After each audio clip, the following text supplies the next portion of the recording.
Imagine finding a body so disfigured that not even the mother can recognize it. Now imagine that this body belongs to a king, and that millions of people refuse to believe he is dead. August 4th, 1578. Moroccan desert. A 24-year-old king goes into battle and simply disappears. Portugal, January 20th, 1554. The baby is born prematurely, so fragile that no one believes he will survive. 3 weeks earlier, his father died. When he survives, it is called a miracle. The delirious grandmother says he is chosen by God. She doesn't know she is planting the seeds of an obsession that will destroy Portugal. Sebastian grows up in total isolation. No friends, no other children. Only Jesuit priests filling his head with stories of martyrs, crusades, and blood spilled in the name of Christ. The boy develops a morbid fixation on holy war. At 14, he assumes the throne. At 16, he is already planning to invade North Africa alone. Everyone around him tries to stop him.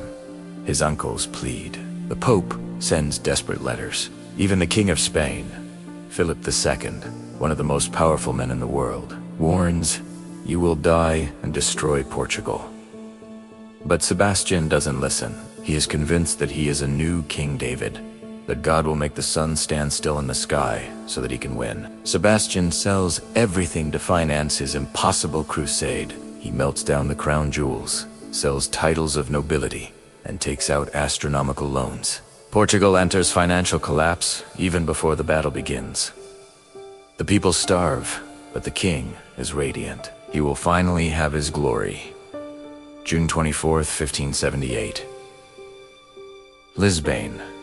The fleet sets sail. 17,000 men. Old nobles who haven't fought in decades. Drunken German mercenaries. Teenagers who have never held a sword. In the port, thousands weep. Mothers scream for their sons not to go. But Sebastian is ecstatic. He doesn't know he's waving to his own funeral Morocco and hell on earth. Portuguese soldiers wearing full metal armor under a 45-degree sun.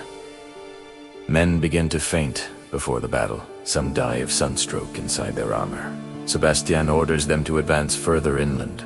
The veteran generals plead, "Your Majesty, this is suicide." The king replies, "Those who are afraid can go home. I have come to find my glory or my grave." August 4th, Alcácer-Quibir. The Portuguese wake up surrounded. On the other side of the valley, 50,000 Moroccan warriors. Experienced cavalry that knows every inch of that desert. Sebastião looks at his exhausted, frightened, and numerically inferior army.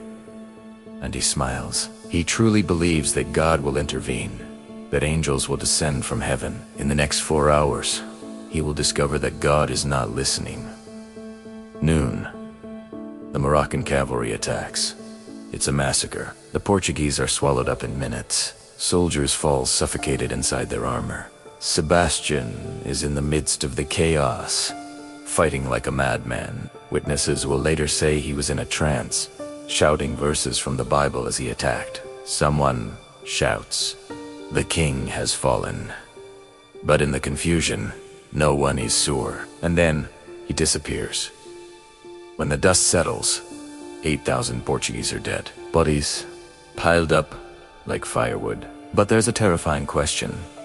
Where is the king? Surviving soldiers are interrogated. Where is Dom Sebastião? Nobody knows. Some say they saw him fall in the first attack. Others swear he fled on horseback. A German soldier claims to have seen the king sinking in a river. The stories don't match up. The Moroccans examined thousands of bloated and decomposing bodies. They needed the king's body. 3 days later, they presented a corpse. They said it was Sebastian, but the body was so decomposed that it was impossible to recognize. The face was destroyed. The skin was black. And here begins the mystery that would haunt Portugal for centuries. The Portuguese who see the body are in shock. Some say, yes, it's him. Others, I'm not sure. Sebastião's mother refuses to see the corpse. They say she screamed, "My son is not dead." The body is identified by a birthmark on the back and a scar on the knee. But in 3 days of extreme heat, a body becomes unrecognizable. How could they be so sure? The supposed body of Sebastian is brought back to Portugal months later. They bury him with royal honors. But whispers begin. What if it's not him? What if the Moroccans lied? What if the king escaped? The crown passes to Cardinal Dom Sebastian's great-uncle. He is 66 years old, ill and celibate. In 2 years, he dies. Portugal is left without heirs. Philip II of Spain invades and annexes the country. An entire empire falls, all because of a body that perhaps wasn't the king's.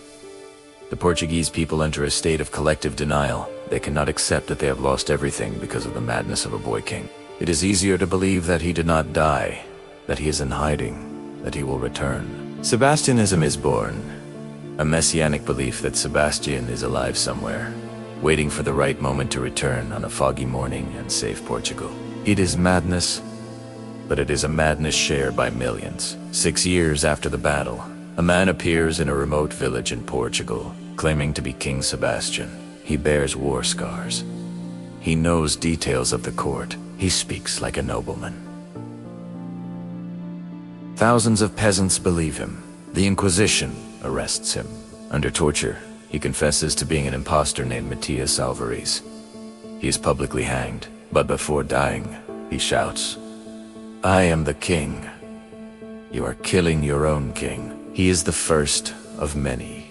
Between 1584 and 1600, at least 12 different men appeared in Portugal, Spain, Italy, and even Brazil, all claiming to be Sebastian.